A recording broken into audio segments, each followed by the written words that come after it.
Welcome, ladies and gentlemen. We're here to cover episode. Sorry, not cover. We're here to do episode 48 of Shonen Ronin. And we are here to cover issue 32 of Weekly Shonen Jump. So, without further ado, let's show our beautiful faces of the crew of the panel. And let's start the show. How we all doing on the lovely afternoon, Sunday afternoon? How we all doing, Sam, Kendall? Gladly to join us. Thank you very much. I'm good.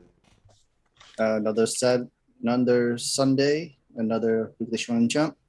Apologies that we were not able to go live last week. A lot of us was on break, and we had plans to do. But hey, we are back. Hey, today. life was there. Just like Avis said it, anniversary. And thank you, Avis. I had a beautiful anniversary, great time, beautiful pictures. So if you do follow me on IG or Twitter, some of the pictures are there. I had a beautiful fit, great time. I saw a Broadway show, but I'll leave that conversation for the Wednesday show this coming week. But for those that don't know, the next Weekly Shonen Jump issue chapters of issue 33 is coming out next Monday. So most likely we'll be streaming that Monday evening, that Monday night. Not sure if it will be a full panel, but most likely if it's not, it will be myself and Sam. So stay tuned for that next Monday for myself, Sam, on the Shonen Ronin night for that coverage of the Weekly Shonen Jump issues 33. But without further ado, we missed last week for MHA since that was the only series that really was out. We were doing an Undead Unluck double chapter review like will be in the end. So definitely stay tuned for that. All time codes will be in the bottom section in the description down below. Like, comment, and subscribe, and hit us with a review on the podcast side because it's always appreciated. We will review and roast you if you say something bad about us. That's a straight up. But without further ado, let's get straight into MHA chapter 358. And I think the title is called The Guy Who's Made Some Progress. How do we feel overall about this chapter, Kendall and Sam? Like, how do we feel overall? Were you hyped? Were you expecting something from Bakugo, or were you just curious to see what was going on? It's Bakugo. We've had Bakugo Rising like 2 chapters now, or 3 different chapters. This is like the continuation of even more of Bakugo's perspective of after the society like accepts Deku back into UA, and like he sees the change, he sees the movement, he sees the future of a new hero society and stuff like that. And even though you get flashback, if we all think about when I finished this chapter, people thought that Bakugo is gonna just switch sides and be the villain and have the whole versus Deku thing. No. We don't want a Naruto Sasuke situation here. We see a real, like, technically Deku's best friend seeing the perspective where change can happen. You don't stray away from what you want to be. He wanted to be a hero. He stayed being a hero. He sees the change. He sees the motivation. He sees the acceptance, and he sees that there is a future where people can accept this new hero society. Heroes helping one another. Everything. None of the bullshit. And Bakugo is just, yo, gung ho. Let's do this. Let me pack up all my gear. I need this certain stuff. I want to go like the full ultimate tank mode, kind of like shooting barrages at people and shit like that. And I was sick. And I think his different modes of mecha is pretty sick.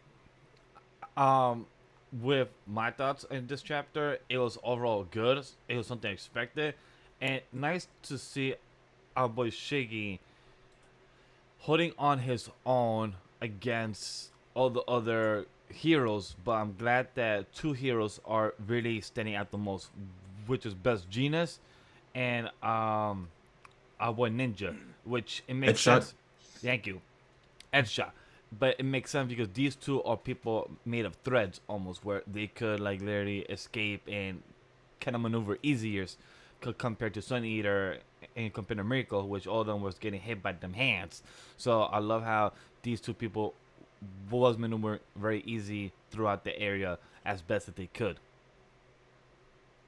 I do say the loophole of blocking Night Eye's quirk onto Shiggy, where like even though his quirks are being canceled out, because of Monoma and stuff like that, he's still able to like use skin or mutations of his body parts to still like attack the heroes and still holding up out of it. I still kind of it's a messed up cheating OP loophole kind of thing, so to speak. But if he was not able to do this, it's more like what else could he have done besides using like his abnormal super strength against them again, like we've had from during the war. But at the same time, it's like, all right, let's see what you got. This is technically what you need the villains to have in order for the students in order for the 1A students to shine above it and go above that sort of stuff. And what's really cool is that Bakugo is fighting alongside all these top pro heroes as well. Meaning like his future is really bright. Bakugo's future is bright in this opening where he's going to be one of the top ranking, even though we're not considering any more rankings anymore, hero rankings. Bakugo is like, he's fighting with the big guys. They all see him as like a real potential like friend, like their partner, like literally counting on Hero for this. No lie, Bakugo reminded me a bit of Cable, in that scene of the super heavy mobile unit strapped Panzer. Remind me a bit of Cable because remember with Cable in the comics, Cable be having those big cannons on top of him on top and on the side, and when I saw Bakugo, it reminded me a bit of Cable type of outfit and style of pose. Would you agree to that, or what's up? I didn't think about it, but yeah, I see what you're talking about. All right. I was also gonna ask, did you notice in page 6, in the second top panel, the light in the corner? That's probably Deku. I thought that was a radar or like a whole map. No, that was like cage, right? No, yeah, it was the cage, but that one corner is more bright. And remember, Deku's coming from the water. Over there is water, so that means he's coming from there. That's just my guess. That's my assumption. You could agree or disagree, but I feel like it could be the Deku. Sun. Could be the sun? Because it's interesting. It's daytime? without color. I'm not sure. That's interesting. I'm gonna hold fast to that theory in case it rings through later on. It's because in the previous panel, in the previous page, it said my body is searching. It could mean both, meaning it could be for Deku, or it could be what he also said, groping around for its ideal form. Understand? Because it's trying to Esha. It's because Esha literally said, you think that all you're doing with your quirks is just growth. That's rather dubious, and rather you're using your quirks. So I feel like with Shiraki coming with his little monologue, which was really dope, because also it made us understand that this is Shiraki speaking, but with All For One quirk, not All For One speaking through Abu Shiraki's body. And that's what I like, because a lot of people still like to criticize that All For One is the main bad guy, and the Shiraki is just a person that's a puppet. Which to some extent that could be the case, but I like how Abu Shiraki still has his own type of mental state to speak and say what he want to say about the quirk of All For One. Yeah, so for me overall, I think the chapter was just one, I needed a change of pace. This was the correct change of pace for me. Been missing Bakugo on the screen. I'm also super glad that we got to see the fruits of the weapons and the tools as well. I forgot what is that division called for the school. The supporting class. The supporting class. So it was good to see the weapons come to life, because we know Lord, can't remember her name. Deku's other girlfriend. Toga? No, not the other girlfriend. May Hatsume. It's Hatsume, yeah. You said Toga. You're not wrong. You're not wrong, Sam. She's the obsessive girlfriend that you see in those stalker movies and shit. Yeah, but I'm glad to see. We know how much of a factor, especially their fight is designed and predicated on her knowledge and insight. So it's been good to see weapons come out from that. We see a new move. Everybody else got a new big move. There wasn't as much buildup as we've seen for other people, but we still got a new move out of it. So I'm happy to see that for Bakugo. Overall, really straightforward, really clean chapter, and yeah, Bakugo. I'd like to also add that no dead flags. That is true, but like Chad said it, our boy Alvis brought up a great thing, because when you see when he goes into his full about the whole heavy mobile unit mode, and we get the little not flashback, I guess, panel of him saying that, hey, I'm working with everyone together, we're all pulling our own weight. It's nice to see Momo Eraserhead with Monoma. I don't want to say his name, but I guess him. I still don't like Monoma, even though he's putting his weight. Fuck him. But our Electric Kaminari, so they're all pulling his own weight. Everyone is like, this chapter was kind of like a setup, but progress chapter, and Bakugo type of highlight chapter, showing that everyone is still pulling their own weight. The fight's still going on. The battle's still not over, but also everyone is pulling their own weight, even to the smallest person, doing the smallest thing they can to just hold down until Deku arrives, or until there's something is done. So that's what I like about the chapter, that this was a Bakugo highlight about boy who made progress, but also that other classmates has been doing progress because they're holding their own 2 feet, and that's what I like about that. It's done something crazy, great chapter of the year, no, but it's something that needs to be done where the side characters are also doing their own weight.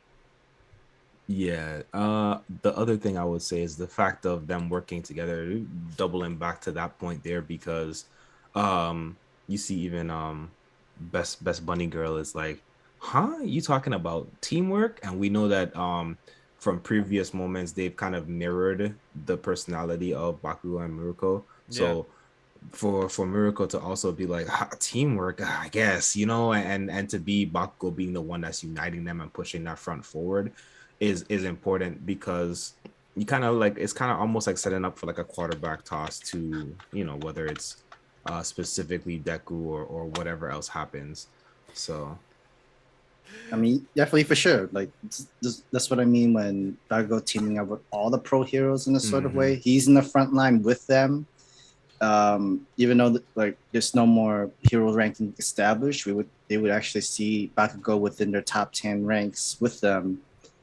Even though a lot of the pro heroes are gone, Bakugo is like a good replacement to be the next like top, even before graduation, and they see it right now. And love the moment where Best Genius is the only person that literally said Bakugo's name. Great explosion, murder, god, dynamite. It's the respect, because it is the respect. But it's the expression of the face, because literally he's Bakugo. I've seen in real stuff towards progress of all that, and it might take some time, but some people I know are trying to push forward. And thanks for it. And it says, it's just the expression of his face. I can just feel like under the jeans, he's literally screaming it like, great explosion, murder, god, the explanation, the exclamation point tells you he's screaming. It's just like, I just hope to see that in the anime, like the actual facial expression instead of the jeans fully there, because I just love to see his type of mentor just actually putting highlight, saying the whole goddamn name. That's some respect. A good thing that could happen would be to actually just have him pull it down for the animation anyways. Oh yeah, like this. Actually, like have him pull like the jeans down from his mouth. We finally see it. Like we finally see his mouth. Yeah, go ahead and give us a facial reveal. But that's the thing, like, this kind of thing, you'll never see the face review. Yeah, that's what I was just saying. Like, it would be a good point if they wanted to go ahead and draw that out. And then have us have that, like, that would be such a warming moment. The home improvement neighbor. Miss Simeon. Oh man. A lot of the characters, you don't get to see the eyes, or you see the mouth face. Not the. Hey, but overall, can't wait to see what next chapter hits. And it's always, you can always tell Hori likes to draw Bakugo and Shigi very well, because the fire, and Shigi the hands, the great detail. He puts more of the effort and love towards these characters. It shows that he likes to put those details. So that's really awesome to see. But with that being the case, are we done with the MHA discussion coverage? Because it seems like we just said our piece with it. Mm-hmm. Yeah. Awesome.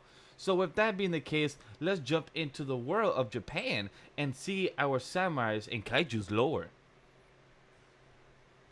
With Kaiju number 8, chapter 66, I forgot that this series don't have titles for the chapters. They just call episodes. So chapter 66. How do we feel about this chapter of the shrine and the lore? Finding about people who die just get, I think it's cremated, or they get or I think they just get buried here only. And then at the ending we get with a little cliffhanger. How do we feel about this? I think Kaiju just made me realize my new favorite anime / shonen manga trope, and that is the protagonist getting the snot beat out of them by their teacher. I don't know why, but it just made me really happy. Favorite. Just made me really happy this chapter. It might have been just specifically this chapter, because it has felt like he's been moping around a bit, like in and out of that moping state since the fight. And we talked about previously, we know that we were talking about, I don't know if it was this previous Shonen Ronin episode or the one before that, but I kept saying the best thing would be to go into some type of lore and get some type of history. Yes, we did in the midst of them training. That's exactly what we got. Literally, we got training. We got basically a confirmation of a new special move for Kafka, and we got a little bit of back history and lore. Not completely directly towards the kaiju, but in relation to the kaiju. So we literally got the full spread of everything that could have possibly been given, as far as giving like a good little palate cleanse while progressing the story forward. So my countermeasure for what you just said is that I wish we got a bit more kaiju lore, but maybe I just want more. Even though this chapter was 29 pages, it was still great the way it was. It's like, fuck, damn, like this is interesting. But I feel like it was such a, I guess where blue balls is like they tease you enough to want, but then they say, okay, we'll give you more information down the line. I was like, but can I get like throughout the 66 chapters, we probably got 10% lore of kaiju, and the rest is action, character building, world building, and it's like 10% lower. It's like, can I get the extra 2%, 5%, guys? Because you just literally gave us a whole 4% in this chapter. So the Edo period is during the 1600s to the mid 1800s. Yeah, that's actually just the 250, 280 almost. But yeah, that's a long time. It just tells us that these kaijus were established here, like throughout history, even during the past, and they've come to like either like Godzilla size with some monster hunter kind of monster. Big size kind of sort of thing. I did think of that when I saw that kaiju. Like, what does that look like? A Monster Hunter type of? It probably is. This is probably early time monster hunting, so to speak. But I'm not surprised if this entire world is based on monster hunter stuff, and that'd be pretty sick. That'd be pretty cool. That would be absolutely wild. That would be the only way I see. Like they actually make the armor of some of these monsters and then they use them to fight. This is Monster Hunter. It's the only problem is like you only have one life. Each and everybody has one life. Like, I would love to see a flashback arc, maybe 5 chapters, just to see how these damn samurais rode on a horse and fought kaijus. Because just seeing that page of 5, literally kaiju and a samurai and a horse in the back. That's how the war was, like during the Edo periods. And I'm wondering, like, so was Japan back then ever fully really united at this point? If you have to fight something like kaijus in this third part, that's exactly why I brought this up because the instructor, he literally said back in those days they had to fight kaijus much more in a primitive manner than we do. The biggest watershed battle of the time took place right here. More slayers fell here than any other point in history. That's my hope, that we get some type of flashback to at least see this, to see how they have fought. Because I can imagine a lot of people dying in a matter of seconds because they literally just find a pile of weapons and swords. But would those weapon swords actually be strong enough to pierce these type of kaijus, type of outer shells, or their skin? So I think how do I want to say this? We know that the kaijus have been evolving over time and progressively evolving. So I think the illusion here is that there's been some type of 1-for-1 progression kind of thing alongside humanity. So I'm guessing that the weapons that we are familiar with were good enough back then. They probably did have some added enhancements. They did special coding, special techniques for coding the weapons to make them a lot more impactful. Maybe more use of poisons back then. Different other way. I'm sure completely different ways of fighting. I definitely can see old school artificers making guns and making the spears and all that stuff. Yeah, you're right. Literally, it's Monster Hunter vibe. Right? Some insect glaives, some gun blades, dual blades, of course. Exactly. Get some spears. Got a long sword. Great long sword here. I like that. Right. So I think that's one thing, and then I think the other thing that I am assuming strictly based off of this chapter is we're not ready in the creator's eyes. I think I could be wrong because there's still no telling until probably next chapter. I don't think he or they, however they identify, intends to give us extended flashback chapters. This felt like a very specific, here's what I'm going to give you. Here's a glimpse of some other information that you're going to need. Remember this for later. We're going to continue the story. That's the impression I got from reading this entire chapter from first page to last page. So I don't think we're going to ever get, at least not right now, maybe we're not getting the 5 chapters of, or 3 chapters of flashback that we want. But what I do kind of think or feel is we get a little bit of kaiju information every time we're about to transition, which to me means that what this is the mark of the end / beginning of whatever the next phase of the story is. That's how I see it, because it feels like we always get a little bit of kaiju information when there's a strategic development, a power up, or some transition in the way that the story's arc or pacing, so to speak, is being handled. So that's what I think. I think he's gonna possibly, that's what they're gonna do. They're gonna continue to use the flashback as a transitional piece between different points in the story, which I'm okay with. I like that. At least I know to look out for it at certain points in time. But I still would like some just pure kaiju. Like I said before, I want it from the perspective of the kaijus. I don't want the humans' perspective on the kaiju lore. I want the kaiju's perspective on the kaiju's lore. So you want Kaiju number 9 to speak more, maybe to Kafka or teach whether it's 9, whether it doesn't matter who it is. Or 10, it doesn't even 10 have to. 2. We don't even have to assume that it's one of the higher intelligent beings, because a narrator can just narrate the understanding or the expression. They can have their own internal language or whatever that we're not privy to.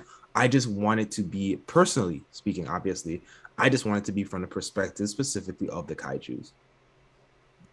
I agree with everything you just said, because with the way this chapter is going and the way I love the chapter, more importantly for Kafka, because for the way I view this chapters, for anybody have gone to the gym as a first time person, and you train to get strong, but you train your body in the physically mindset, but you forget to train yourself in the mentally mindset, because you also have to train your mind when you go to the gym, right? So our boy Kafka, he was training his kaiju for the whole time. He was training his transformation. He was training his way of battle, how he could counteract, how he could be stronger, how he could use his brute strength and use his skills on battle, right? But Kafka forgot to train himself as a combat, as a person who could use the skill sets he learned as a human to train his body as a kaiju. And that's what his instructor, his mentor, just now told him, like, all right, cool. We're still in competition, my guy. We're still going to be the one to stand next to the girl. I forgot her name on top of my head. But we're in the competition still to stand right next to her. So for us to do that, you need to get stronger. But not kaiju mode. You need to get stronger as a human mode. So how can you do that? And he literally kicked his ass, which I love it. Like Kendall said, I love it when when the MC gets his ass kicked, because it's kind of like a wake up call. Yes, he's the main character, but we're supposed to see the progress of main character get to where we're supposed to see him at the end of the series. So I mean, it's nice. He gets his ass kicked a lot already, though. But also, it's nice because he's 33 years old, and he's not our usual type of MC, being young kid and being fucking all the strongest. And that's also beautiful to see. I think that's how many times we gotta teach you, old man? How many times do we gotta teach you, old man? So it's just beautiful in this chapter to add what Kendall and Sam just brought up in jokes, is that seeing this man literally get his ass kicked by an instructor for probably about the 5th or 3rd time now, but when he even acknowledged weight doesn't seem move he used to the other Kaiju no.8, and that's when he noticed that, and him walking away and saying, okay, I need to get stronger as me, not as Kaiju no.8, but as Kafka. So it shows that I need to block the strike, it'll lead to my next attack, and boom, he got knocked out. And then when he gave his own self to a monologue, he's like, I've been so worried about being needed as number 8, but that I forgot was really important. I need to level up too. That shit hit home when I started, because for anybody to try to go to gym or do something work, you forget to also work on yourself. You forget to do good at where you need to be at home and everything, but working on your mind, shit home. So that was dope. And then the last panel was there's this whole damn samurai. I don't have any theories on that. Do you guys have any theories? So before I go into that, I want to use your gym reference right here. So throughout this entire fight with Kafka and the vice captain, was that first during the human mode, Kafka did not slack training. He kept at it. He had to. When you're at this age, when you're the oldest age, your body starts developing much slower. Your muscles, gains, and everything was much harder to build up as you grow older. And that's what Vice Captain respects that. That means he doesn't slack. He's literally going through it. Kafka is training gung-ho with no slack, no days off, no nothing. He has to keep training because he knows his purpose. He knows what he has to do. And there's so many people that died behind him that he needs to step up ahead of time. However, he's too habitual.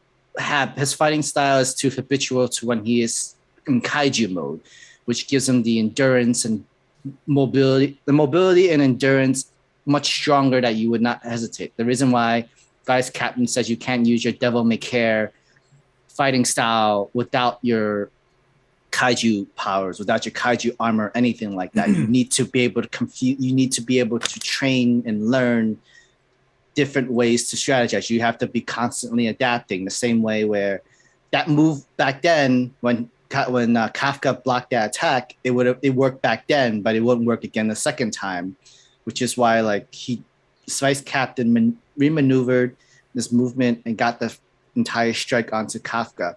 He learns that because he adapts. He learns the same move before. Kafka doesn't really realize he had to adapt and change different moves while he's in the fight. He can't use the same thing over and over again. He's been too reliant on his kaiju mode's endurance. Yeah, because he can heal, he could take a hit, but if you didn't have that power, would you have really tried to take that hit full on? No, but you don't ever need to take those hits full on, so I agree. I think the point of in an essence, it wasn't as much of you haven't done, but you've done so much. I need you to realize what you've been doing. I need you to see, and I thought that was that was kind of the point of the whooping, was I'm gonna beat you, but also no, I see your muscles are developing a little more. You're looking a little more sturdy because, like you said, Sam, he didn't have a choice. He was trying to keep pace with everybody. He wanted to be useful. So I think what this was is more goals and expectations have naturally come to Kafka, and he was starting to lose sight of his true goal. He was just trying to support everyone. I need strength to protect my friends. I need strength to protect my people. So I think for him, he needed that realization and that shock back to did you forget that you have other things? You forgot that you have your own personal convictions here. It's not just about you sacrificing yourself for everyone, which is his problem. He was getting to that self-destructive point of I'm willing to sacrifice myself for everything. And that hit home to me because I was going through something like that throughout the past couple of weeks, where like I kept trying to do more than I should be, but then I had to come to the realization like I also need to put myself first. How can I help others when I'm not there for myself? So to see the vice captain help Kafka to get back in his mindset, like, yo, bro, how can you beat Kaiju number 8? How can you help us? 9. Isn't Kafka He's Kaiju 8. number He's 8? 8. Yes, what I'm saying. But you have to Like, fight 9. You have to I fight know. 9. Yes, I know. But I'm saying like how can he transform as Kaiju number 8 and be a good soldier without him worrying out by himself and be better as a person and be a better soldier? Like he don't have technically any battle combat. All he's been doing is literally punches. That's all, without actual skill sets. Hey, I mean, military training is still like training. That's how he's able to buffed up and like endurance and training. The thing is, there is training with the military aspect, but there's combat training that he don't have. So that's what the vice captain was putting him into. Like, you also need to train your body of how to fight without the kaiju, and if you know how to fight with the kaiju, you'll be a better, a better fighter. But yeah, like that's what like the vice captain is doing, and that's what I like about this. So it was great. My bad. What I was trying to say was he has combat experience, but because of the kaiju vacation, it's like he's almost starting over from scratch again. So we kind of talked about how he maybe being a different class with our boy who now has his kaiju thing, but now this chapter helped me to realize they're not in the same length, because he has master over using his suit. The kaiju is now an amplification to that. That's not the case for Kafka, and we were reminded, and I've been wondering because they haven't ever stated it clearly, but he's still like minimum percentile able to pull out the strength of the suit, which we don't know if that could still be innately to him. That could be other factors. I'm sure they'll kind of elaborate that more as we go. But there was also that reminder that like, you don't have the same level of mastery output, so you need to be able to utilize your true strengths. That's not the kaiju strengths, your true strengths. And I think we're seeing, like I was kind of trying to get to, is like, this is really a fresh start for Kafka in some places where he's finally built up the solid enough foundation to actually take his first true steps. That's the way I see this chapter. Same. I definitely see that. And like how Vice Captain showed Kafka with technically with the president, Asaya Shimimoya's move was the move that like took down Kafka, not more. The adjustment, the adaptation that the vice captain copied and used against Kafka was the perfect example and perfect fighting style that Kafka needs to learn how to use with and without his kaiju mode. And I like this. It's a good teaching method where like, all right, you build your foundation, you build your strength. Now it's to like build your combat abilities, learn to how to fighting style, learn to like build more, learn how to do certain stuff.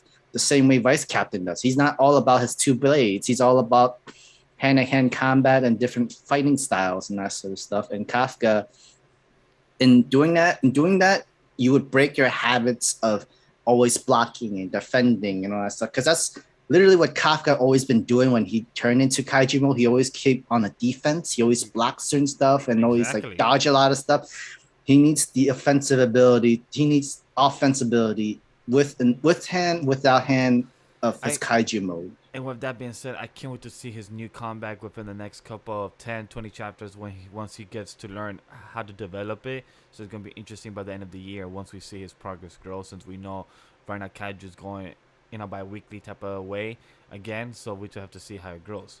So do you got any theories about the samurai at the end now?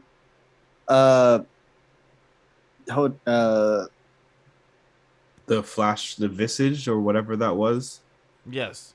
Do you think that was present time, or do you think that was a ghost? That's past. That's definitely giving past, and I think it goes to what you were talking about earlier. So remember, Vash, you were saying earlier, like, I wonder how they did stuff, and then Sam was like, Monster Hunter. That is combining those two kind of pretenses. I think that is a previous visage of somebody that may or may not have been one of the original people to interact with kaijus and may have even been the pretense to how they got to making the kaiju weapons and suits. That's where my headspace is. Also, probably a descendant of Vice Captain. I was like that, and I was like, maybe there was a predecessor of Kafka and kaiju mode, and that sort of speak. It's just that it never been established, and that would actually make it the best way where a pre-built samurai that already has the fighting skills, but has fused with a kaiju just like with Kafka.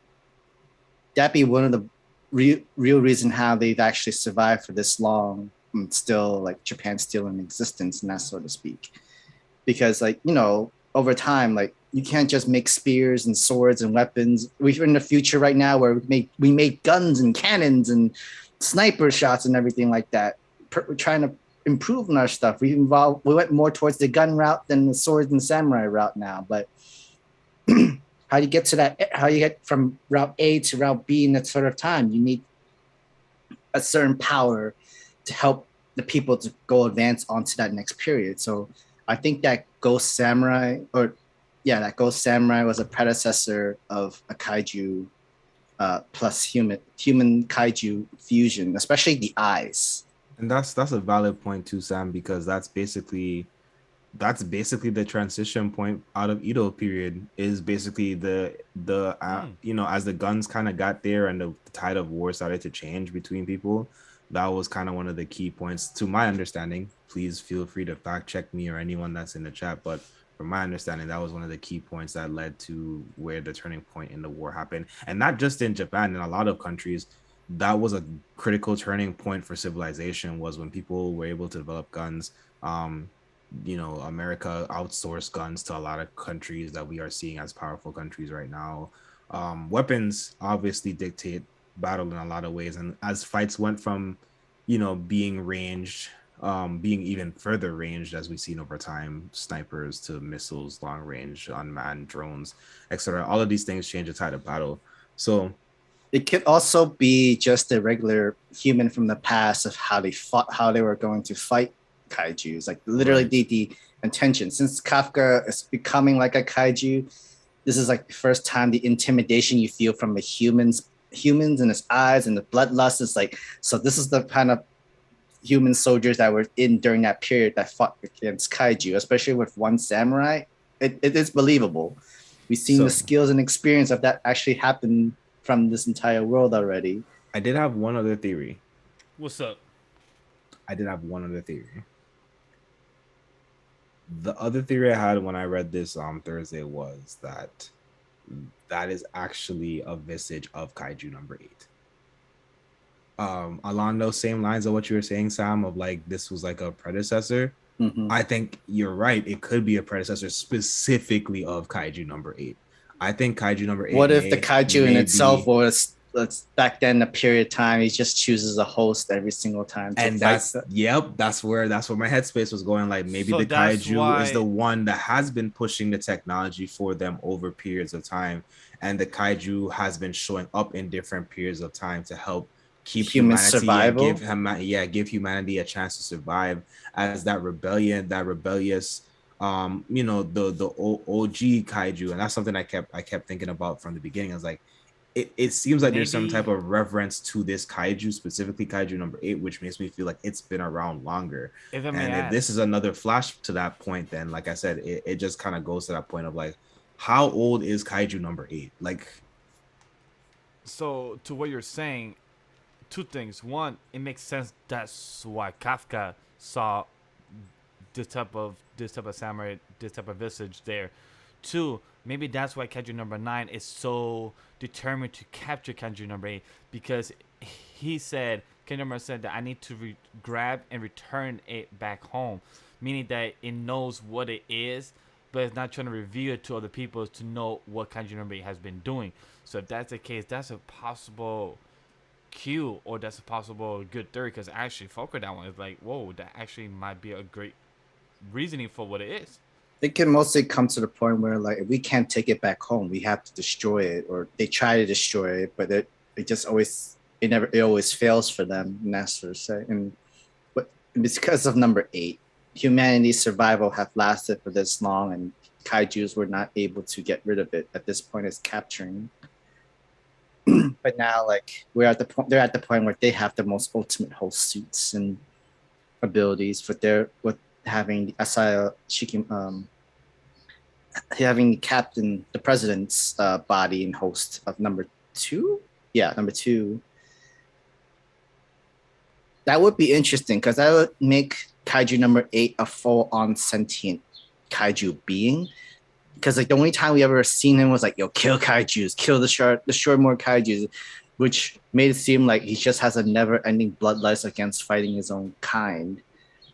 But if he actually is a own sentient like being where like there was basically the confirmation that the Dai Kaiju have existed from back those 200, 300 plus years ago as well. So there's that point to keep in. Well, it's actually like 400, 500 years ago. But basically, again, the kaiju, the Dai Kaiju specifically, so those stronger humanized form, the more powerful kaijus have been around for a long period of time. So going back to that point of them being sentient, like, yeah. And then going back to the idea of one, basically the ability, I'm thinking about Kaiju number 9's ability to create. And if I'm thinking about the way I basically proposed it, then this is another create type of function of Kaiju number 8, where Kaiju number 8 is able to, like I said, if they're pushing forward the advancement of humanity, there's some type of base level of adaptation that is built into the Kaiju, some type of evolution factor. And I think that may be something else that might come up as a key trait of the kaiju later on, and we'll see how that plays out. Because that's usually like a big thing with like even like the Godzilla series, how over time they evolve and they adapt and they evolve and they adapt, even though they're supposed to be extinct or whatever. That could be the case. So, kaiju number 8, chapter 66. Are we all good to wrap up? If kaiju number 8 was a sentient being, I'm wondering if there were actually more of them. Yeah, my conjecture would be that he is not the singular one, but he is the rebellious of the sentient beings. I agree. I've said this before that there's more of us to find. Kaiju number 9, wherever he is has grown more of them, and he's just building a whole army for what? To kill all humanity, or is there more of a long game? We don't know. So can't wait to see how all that comes to the end. But we're going on to JJK because you know what? Sparing me the speeches about life. I have learned everything important from manga. Let's go to chapter 190 of Jujutsu Kaisen, Tokyo number 2 Colony Part 9 by Geji. So let's get what you think, Vash? Start us off. I was going to. Thank you very much. I really fuck with this because you know why? Like Kendall took almost like 5-10 minutes to try to find the right type of Maki picture. It's non-spoiler. Definitely. Definitely. You know, as careful for spoilers for anybody know, this is a full coverage of said chapters that comes out, and Maki is fucking back. And I love the way what's her name? Nishimaya said Maki turned into what? A monster. Just that double spread panel, just seeing her just looking all good and just ready to kill. It's like just seeing her. If I'm correct, I brought her up like probably 5 times this year throughout Shonen Ronin. Like, yo, when gonna see Maki? People are like, oh, you know, she ain't gonna answer because she killed the clan before the cutting game started. Like, that don't mean she can't still answer. Girl will force her way in, and guess what? That's what she literally did. She literally forced her way in. we all knew she was the loophole because she has no curse energy. She go in and out anywhere she wants to, and there wasn't really a rule where it said like she can't come back out after she comes back in because there's no curse energy into it. That's literally for like the humans that were still inside that did not want to participate could just walk out and come back in if they want to. But they did have a rule with that. Told you they could go out, but they could come back in, but they can't come back out again. The condition, even before you put the rule in, the condition was to leave. You would have to like your ability would basically self-destruct. There is no ability.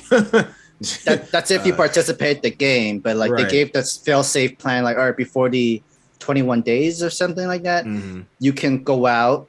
But then if you do decide to go back in, that means you automatically participate in the game and you can't come back out. However, loophole is that since there's so many different colonies and different areas in space, you're in this, come back out, go into this, you can still come back out, go to this one, come back out. She's literally the communication person to go to, if anything, which she herself is a whole entire tank in the communication. Yeah. But it's fun because we're thinking, you know, I think a lot of people are still thinking, oh man, we lost Gojo. Gojo's the big person. And it's just like, we keep seeing, I was like, yo, y'all was worried about Gojo, but we constantly keep seeing these big hitters. And I feel like, in my opinion, like each person that we've met along the journey of the culling game so far has been, in my opinion, a step stronger. So I'm just like, we got to see you just slightly just above. Can you repeat that, Kendall? Oh yes, I even saw the glitch on the stream just now. Yeah, no, I was saying that I feel like as we've been getting introduced to these other characters, that they've been kind of one-staging themselves through the culling game. So we saw Yuji and Megumi do their thing, and then we got Yuta, and we saw where Yuta is right now in regards to power. We got Hikari, and we saw that, in my opinion, he's, to me at this point now, a slight step above Yuta. In my personal opinion, I still think Yuta's great, not knocking Yuta. But then now we see Maki come in as that next power person. And I'm just like, so in my eyes, I'm just like, all right, so Yuta was already somebody that people considered like heading towards the realm of Gojo. I feel like Hakiri is a little bit higher. I think that's how like JJK did it in power scaling. First it was Yuji, and then Megumi, and then it had to be Yuta, and then Hikari, and now we're going to Maki. We got Maki. Yep, that's where it feels like it's been stepping, which I think is ultimately even though Panda could have been all the way down there or something like that. Panda's just kind of he became father. Shout out to Chibi Panda. Oh yeah, ranking who's the strongest right now or what? No, so what I was saying, since you jumped back in, was it feels like the progression through the culling games has been showing us strength factors, and every single next iteration, as we're about to clearly transition to something else, has shown us someone who feels just like maybe just a slightly bit more skilled and stronger of a fighter. So we had Yuji's exchange, and we had Megumi's exchange, and then we got Yuta came into play, and then we got Hikari, and then it's like now we see Maki's back on the screen, and just like it kind of just feels like we knew from beforehand that Yuta was trending towards Gojo essentially as far as being powerful.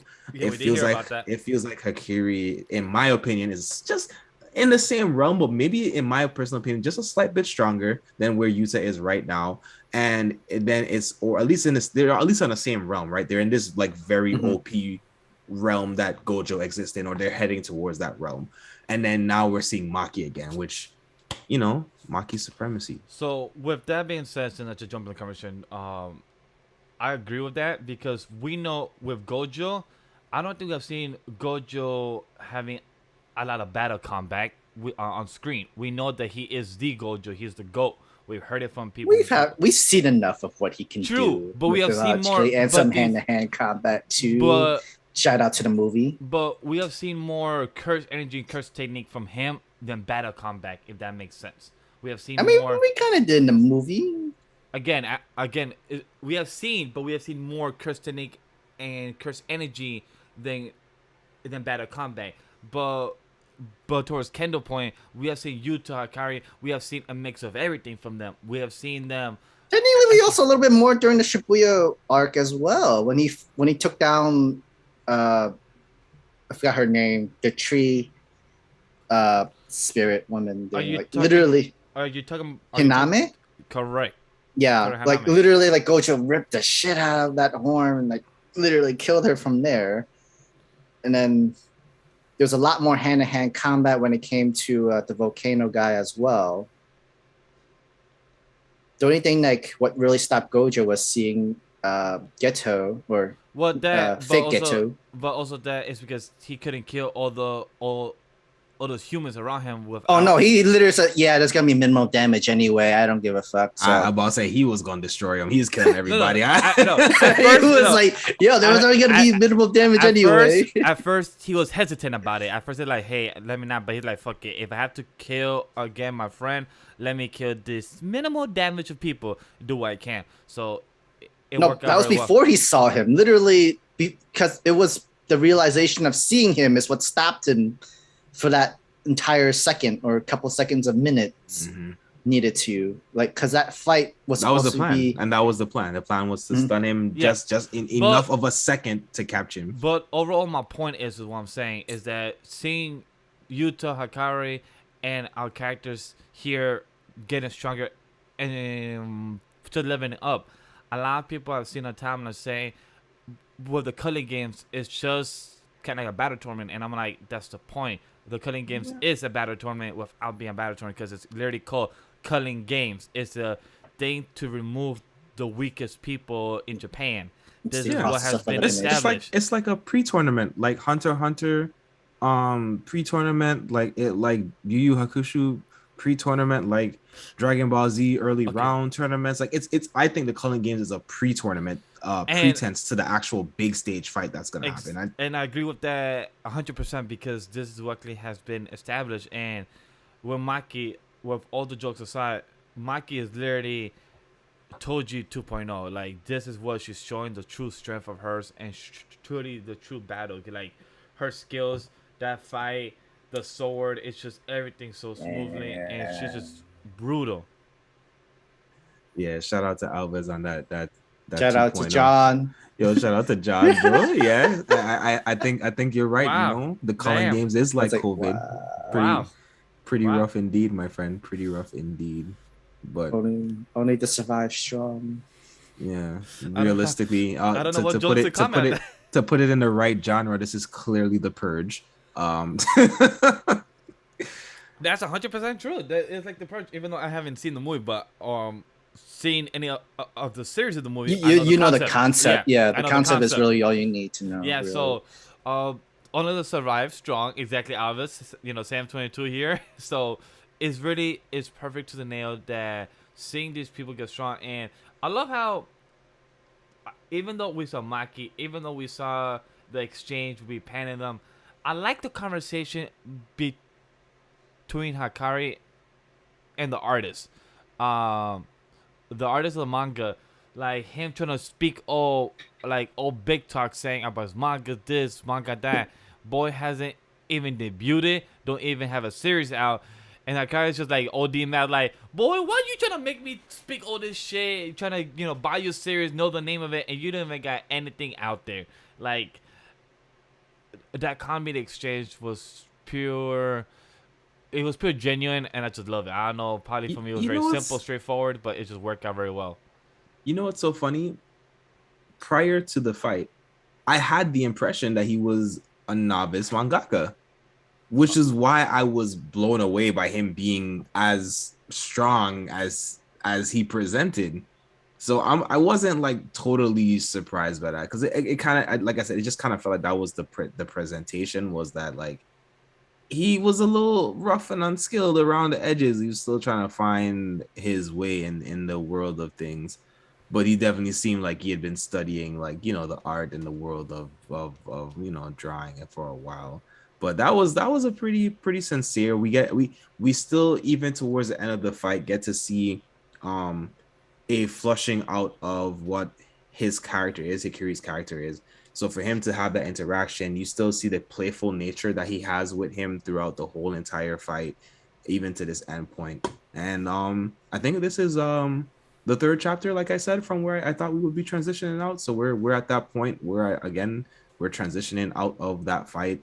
That was part 9, I believe. So this fight was about 9 chapters. So yeah, that's some pretty solid pacing. Yeah, I think the most longest is 11 or 12. So it kind of makes sense that every little arc is every fight is kind of it's kind of like a manga volume. Is kind of what it is, because each type of manga volume is about 9 to 10 chapters. in one manga volume, or sometimes 7. But I think with JJK, I think it's 9 chapters, so it kind of makes sense with this being a full 9 chapters. So it just makes perfectly sense. And so with Akari, I was confused at that one point how the moment when Camino said like he survived the explosion through a spur of the moment binding vow, sacrificing his arm and shifting the cursed energy that would normally protect it to the rest of his body. My understanding from that, he put all the explosion energy in his arm to cut it off. Like it's kind of like you're cutting off the power cord on your arm, so you don't have any other explosion attack on you. That was my understanding. I wasn't too sure because like they did explain how the smoke and the steam from Kashimoto said like he released the cursed energy without whose outflow has been suppressed. Before the electricity could travel through the seawater, it turned into thermal energy, resulting in an explosion on steam. I mean, of course, we knew if he uses electric powers, he's gonna shock them both and everything in it. So he traveled that heat, the electricity into heat, and then it made the explosion of steam. That's exactly what I said with his arm just being cut off, where he doesn't get any of the damage. It's kind of like what Alva said, like you're sacrificing the arm in exchange for your body being protected. Like you took. Yeah, I was wondering like how was that like? So like the moment he touched his arm, and then he get Sam's point. Like that doesn't explain escaping the blast radius as unharmed as he is, anyways. Well, I mean, obviously, he could have projected. Unharmed. He lost a whole arm. No, I mean, the rest of his body, there's no scarring. The rest of his body is virtually unfazed. Like, he's not cindered in any kind of way. It really looks like he had a clean break of the arm. So my thought, Sam, is that when he sliced, he also created a barrier. And that's what also, like, he sliced, there was some cursed energy, then that also shielded him at the same time. So he sliced a shield, basically, in front of his body and turned against it. That is my thought process around it. Same, like that's why. Because like it's also to know like, during that time he had 4 seconds left for his jackpot too. And I'm wondering like so does it mean that he could just cut off his arm that last second of jackpot the moment he came targeting at it, and that's what saved him, the jackpot, or? It could be. It could have been enough time. It could have been enough time to get jackpot. It could have been just enough time, potentially.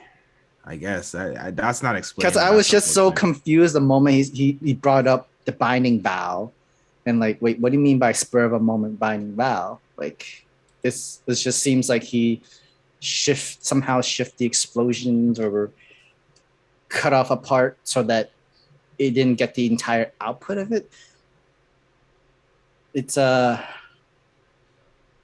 don't know. It's confusing now. It even makes what really is the binding vow really. Like it's something that you can't break. It somehow in this way will protect you or save your life. And at the same time, Hikari could just grow back his new arm once he hits jackpots one more time. So I'm checking chapter 189 to see if it leaded up to anything. It seems like he leaded up to it in page 10 and 11 is when he was leading up to the, not saying to the jackpot, but knowing what to do underwater and knowing about the explosion, but it doesn't really kind of foreshadow that what he did to protect himself. So it's more probably off screen, and maybe when the anime comes out, it will explain it better. Like that's what usually happens. So most likely they would do a better type of visually presentation on how he protected his arm to get sliced off and he didn't get damage on him. Because like during that flashback too, we know that if Kamen makes contact with you, he can literally put up the charge and like energy onto that moment that could cause the explosion in itself. However, it looks like where he touched, he looks like he touched this during his bicep side. However, the cutoff moment was when, I guess bicep you could consider. Yeah, he could clean up the bicep part. Yeah, like mid bicep, because it looks like not here in the top. Because like mid bicep. It's like literally what literally the fight of Toji and Mahito. Remember the moment when Mahito finally touched his hand and arm? That's supposed to cause the mutation. With Toji or Todo, you're talking about? Todo. I'm sorry, Todo. Yeah. but he knew right away he had to cut off his arm at that moment of where that mutation was happening, and that's how it stops the process, and that's how he's able to survive. I could see it as it's just the same moment. Yeah. If Hikari did not cut off his arm, the electricity and the explosion that Kamino had built up would have gone through Hikari, and he would have been the one that blown up. Was that what happened? Really, it's literally the discharge of the blown up moment and the thermal and stuff like that. The moment it got cut off, thermal and energy and the explosion. Yeah, because the presentation is that this is like a really split second, almost reflexive type of reaction. So I'm guessing that's what it is. Like I said, to me, I'm guessing there's also some type of release. Obviously, to cut his hand off with his own hand, there would probably have had to have been some type of release of energy. But I think he's also using the blast to kind of propel himself in a way out of the water. So I think, like I said, I think some type of curse shield mechanism is in place that is also slicing out the arm, putting some level of shielding present, using the arm as bait, knowing that he was going for that arm, and then just basically the rest is kind of luck. Just to kind of go with the theme of things, I think the rest of it is just kind of luck. Spicy. He fixed it with the reverse curse technique, the automatic reverse curse technique that he can pull from another jackpot. Yeah, because that's what Manga was like. How could he fix it? Because remember how he fixed it in chapter 189 when he fixed the guts that just got bloody and gore. Also, his arm did not even blow up. He could just reattach it, use jackpot, and it's literally fixed his arm in a sort of way. Because when Panda came in, you just see his hand. Okay, it's missing. You see the hand to the forearm. Yeah, literally, you have no entire forearm, but I'm pretty sure you can heal that back with that broken jackpot automatic reverse curse technique skill. Crazy.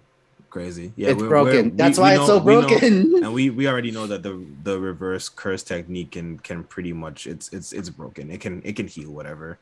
So that's funny. But yeah, they did make a point that the very first thing they showed us was it wasn't the full forearm. It was just the wrist that was there.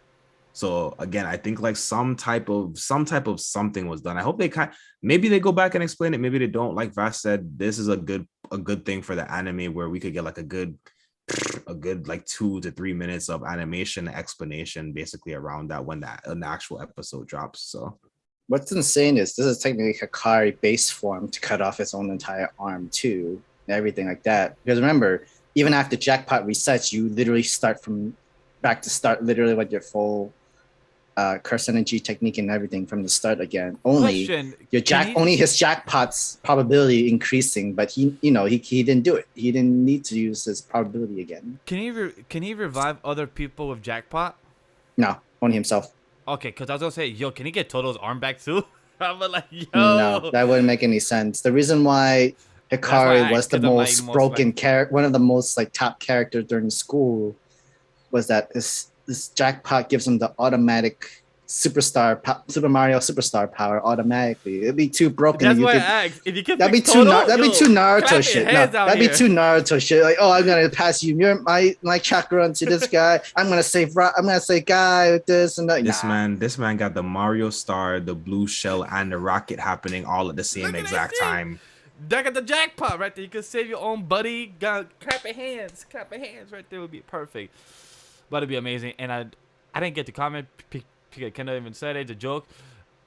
Our boy Chibi Panda, awesome. Mad Small too. So is he gonna get bigger or is he gonna go stay small size now? I mean, you just need to add more cotton to his body. Just bring him to Build-A-Bear workshop. Just put him in. Just bring him to Build-A-Bear. Nice one. Ah, cool. All right. So with that being the case, any last thoughts for JJK on how? I thought there was still more stuff to really go into. Like that's what I'm asking because I'm asking you guys. Do you have any last thoughts about Maki? About the brothers of the Zeni clan here? Well, I mean, before I go into the Zeni clan, there was also another Kishimo never used his curse technique. Yes, I was gonna bring that up too. I had a feeling that he never used it because he always used curse energy. I never said he always tried to analyze Hikari curse technique and curse energy, but he never acknowledged to use his own curse technique. So I was like, what's going on? But then for Hakai to even mention it or something and to see the expression, it's like, oh, and then he said like, hey, I'm not using this because I want to use it against to fight Sukuna. So I'm like, oh, so that's why, and you can only use it once. Do you guys have any thoughts or theories of what that curse technique could be? The Super Saiyan mode. I was thinking, do you know how the power involves? Because I've never seen it. You know, his hair never went down, kind of thing. It's like, you know, you're not at your full power unless you like literally like have your entire full hair out, and you have the lightning ability, that sort of stuff, and the energy, like electricity and stuff like that. Where's the thunder? Now, where's the thunder? So that's gonna bring up that this. I think the curse technique is that one-time use. I'm not sure if it's one-time use for a while or one-time use forever. But if it's one-time use, I think it's kind of like Sasuke type of Chidori from the sky. I forgot what's it called. But it's the one that is kind of like a giant dragon thunder. If you remember what's the name of it, but I do not. But I feel like Elvis, yes, it's probably Kirin. Yes, Kirin. So I feel like that could probably be his curse technique that has like some type of giant thunder to maybe tackle. Shit! Are you saying he has that Zatch lightning dragon thing? That'd be sick. Something like that. That Zatch lightning shit. Because remember, Zatch spell, that was his strongest move. So if we think about strongest move and you can only use it once and the curse technique, hey, that's. I mean, Zatch was able to use it multiple times, but like, I mean, that still wasn't even his biggest spell. It wasn't. At the end of the day, it wasn't. But nah, what do you think of my theory? Am I going far reach? Or you think? That's no. You got some spicy hot takes today, Vash. Yeah. I don't give it to you. I'll give you this. I'm gonna give it to you. But that's my possibility with its curse technique of what we have seen so far with the past 9 chapters with this character and what we have seen of his curse energy, and knowing that it can only be used once, and knowing that it only wants to take out Sukuna. And last time in the flashback, we saw a lot of people fried down on the floor, so it kind of looks like they were cooked with lightning. So I feel like maybe that's a possibility with the connection. So that's how I came up with this theory, if people was curious. But yeah, I mean, I think like we never even seen him use it or even touched to use it. Even during the flashback, I don't think he even used it against those other sorcerers when he first talked to Kenjaku again. I don't think he ever used it. It's just that he was just an old man. He was just so much weaker. It's just that he just wanted someone to give him a honorable death, sort of the fight to the death kind of person. Now with the younger body, he can use it again. However, one-time use per day? I'm going to say one-time use per day, not just one time and done forever kind of thing. Do you think what Alves brought up? Because here it says that I can only use my curse technique once, and I want to use it on Sukuna. Alves said that it might be like a binding vow. What do you think of that? Yeah, I was just thinking it might be some type of ultimate binding vow. Is literally where my head was starting to drift towards. I think that would make sense because, or a technique that is literally, man, I hate to reference this. Think Boruto and the nuclear fusion whatever foolishness that they did with science, Kurama. Guys. You know what? We have brain nuclear fusion. We only accept One Punch Man nuclear fusion. Hey, we only accept One Punch Man nuclear fission. Man, those punches, those aren't. Anyways, not that serious. But I think maybe in that same realm of being a technique that takes the full essence of whatever the being, curse energy, the experience, and everything that they have, they want to put all of that into that moment, and maybe that's what unleashing that technique ultimately is.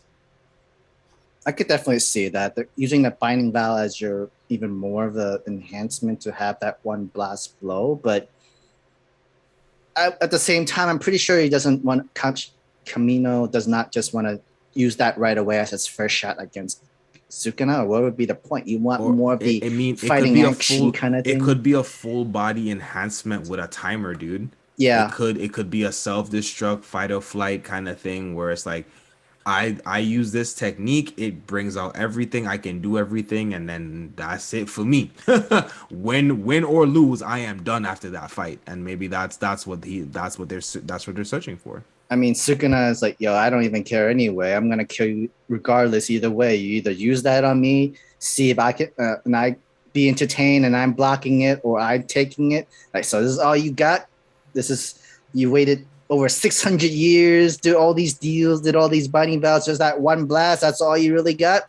All right, you better impress me. You better impress me. Knowing Gidget, I would see that he does something like that. Like, oh, so you think you come and get me one shot? Yo, Sukuna is the king of petty, man. He ain't just the king of curse spirits. He's the king of petty. He is the king of pettiness.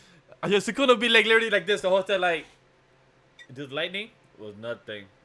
You guys said it better. Man, it's literally Michael Simon from American Idol. Literally like, yo, you better impress me. You better do it. Or else I'm gonna roast the shit out of you and lie people in performance and shit.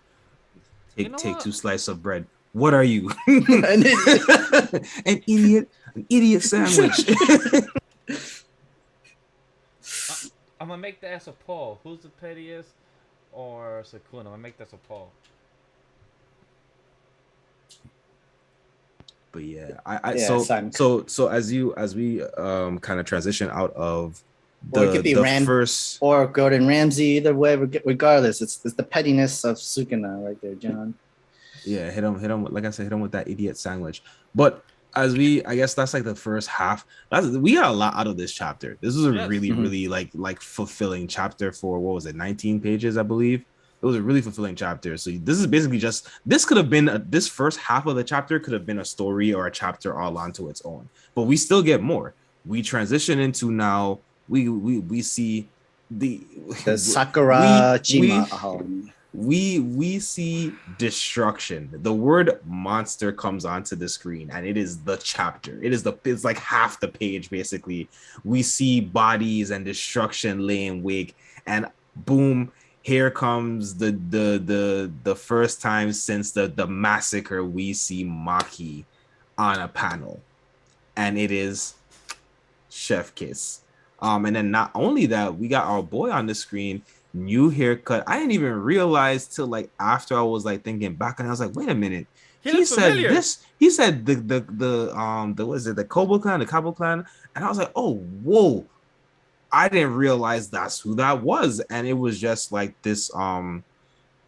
Again, we know that like this is a time where like the forces have to unite, and we've seen that people have been fighting, people have been trying to gain allies. So to see that even amongst the different schools, we now have an ally in 2 of the other clans, and basically, you know, understanding that they were never supposed to be in the position that they're in, but they know that there's something that they have to do for a greater cause.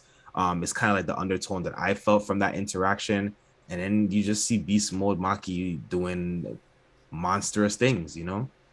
And they kind of we also I guess I skipped past it, but we also talk about basically Sam was talking about it, but the importance of Maki basically being the exception. So Maki is basically taking the place of one of the rules, so they're actually going to not do the 4 rules in the sequence of the proposed order, essentially, because Maki can essentially be that rule. So why wait for another 100 points when you have Maki that can communicate and go between the boundaries?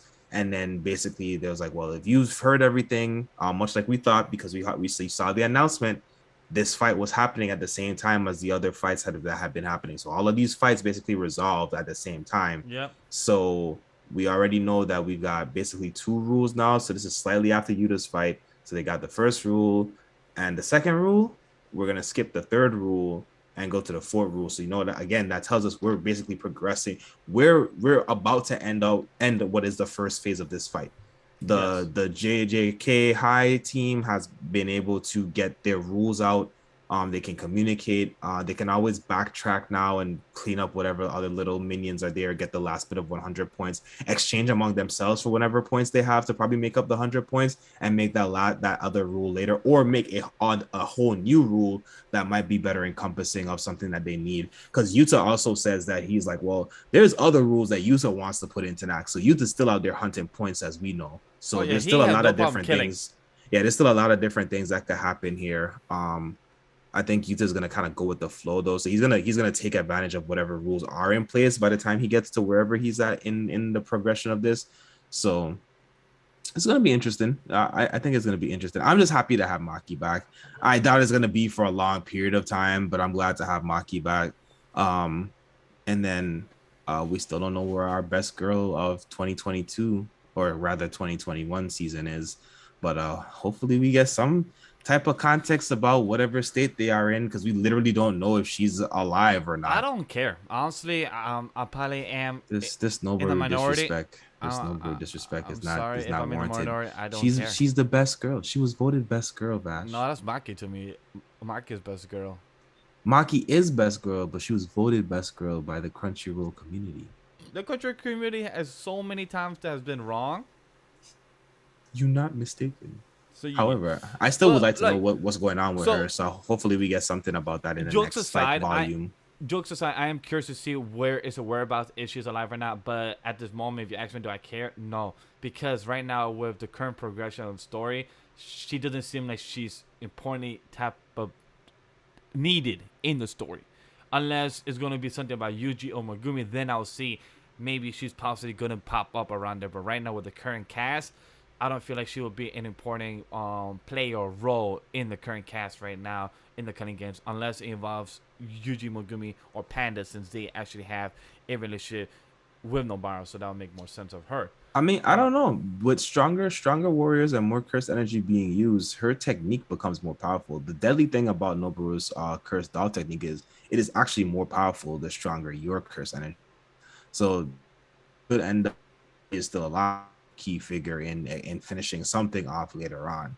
So I just want to know if she's dead or not. It's very strange to me that we haven't gotten a confirmation of death. Oh really? To me, I feel like usually there's an illusion or something at some point by now. We would have been told like, yeah, you know, we're mourning or whatever. Even if it's a false narrative, even if it's a red herring, like it's still just weird that we've gotten nothing for this entire time about Noboru, which gives me the impression that Noboru is probably still alive.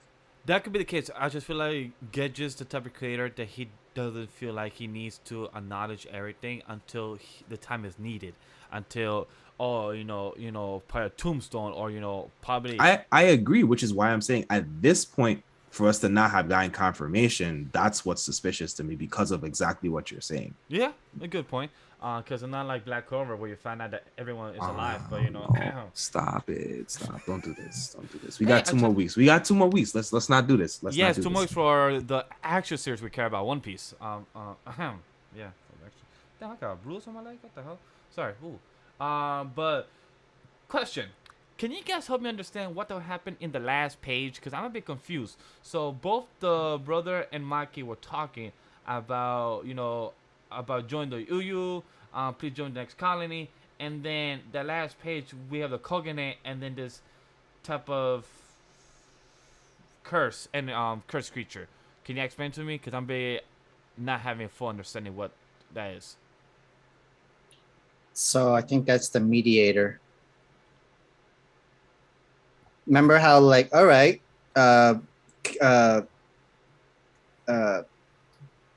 seem to find every loophole. They're trying to make all these rules and trying to do it officially a different way with the least amount of death and casualties. I wouldn't be surprised if Kenjaku released this worm-like monster as its own mediator referee kind of thing, which it's not the first time he's unleashed other cursed spirit objects that became its own sentient being, i.e. that cockroach thing. Oh, I hate cockroaches, but yeah. Yeah, that cockroach thing was like a curse spirit, a high-grade curse spirit that was in Kenjaku's hand. He just placed it everywhere around, just add them as players within his culling game. I wouldn't be surprised if he added this one as its own mediator / eliminator. It might be a sign of a transition of the games. You know what I mean? Like the game's taking on its next form. And it seems like there's some type of familiarity because the bug goes like at the end, which like because they're like the interaction is like, do you want to die? And they go, so to me that kind of gives like a certain level of familiarity. Yeah, right. Huh. Like, But I feel like it's been long because 21 days is a long time, and there was actually a good chance that people would have figured out side rules to escape more out of the culling game, as well as reach your communications and save as much as you can and stuff. Kenny, we can't hear you. Oh. Nah, don't worry about it, Sam. I'm talking to myself. Go ahead. Oh, sorry. Okay, yeah. And then we already know like Kenjaku should release more of these cursed object / spirits, sorcerer like and stuff like already. Spirits, whatever, eggs, whatever. Man had his own collection. It's because of Geto's ability. He had to have like a whole millions of cursed spirit like possessions in his store, and he's just release it out there. Now, survival of the fittest. I don't care who he wins. It doesn't matter if you're a cursed sorcerer or a cursed spirit or a cursed object became its own sentient being, whatever. Survival of the fittest. Who's the strongest? It's no lie. What you guys just said, I'm very curious to see what's the next step or what's the next change of events of the cutting games. Because right now, all we've been seeing is the kind of like round 1 of the cutting games. Like what it's kind of like the Royal Rumble of round 1 of the cutting games. Now we've seen people getting killed. We've seen new rules being added. Now are we gonna get to the new round 2 of the battle royale? Like what is next? Because now it has gone from a Royal Rumble now to a battle royale. Like we have all the players now, and people have died already. People have gotten killed. People gotten their points. Now what's next? So I'm really curious because I know Alvis brought it up, or I forgot who else brought it up. I was gonna say the Kogane didn't recognize it. Wait, hold up, Sam. Of how the whole Shibuya arc was about 52 chapters. Now the culling games has been going on since chapter 140-ish. So we're about to probably surpass indefinitely to Shibuya arc. So it's gonna be very curious to see how long this arc is gonna continue and what's the next act 2 of this. Because I feel like we are ending act 1 of this arc. Like the whole type of Royal Rumble, everyone fighting. So I'm really curious about that. So, let's come to answer questions from Alvarez that says Kogane doesn't seem to recognize it. Koganes seems like the most like the non-biased middle ground repo. They're just like the located referee. Technically, these Koganes came up because of Kushimo. It's like, remember he said like, I'm gonna make this rule so that we all know that we're all players and we can actually find each other, kind of thing. I think so that's why I that's why I said what I said. Is where I think it is familiar, because I think it's feigning it. It's pretending like it's like, I'm just doing my job. Hey, did you know that you're about to enter into this area? Are you willing to accept these charges for this collect call? Like that's basically what's happening. And then the whatever that being is like, dude, just leave it alone. Like, just leave it alone. Like, just leave it alone.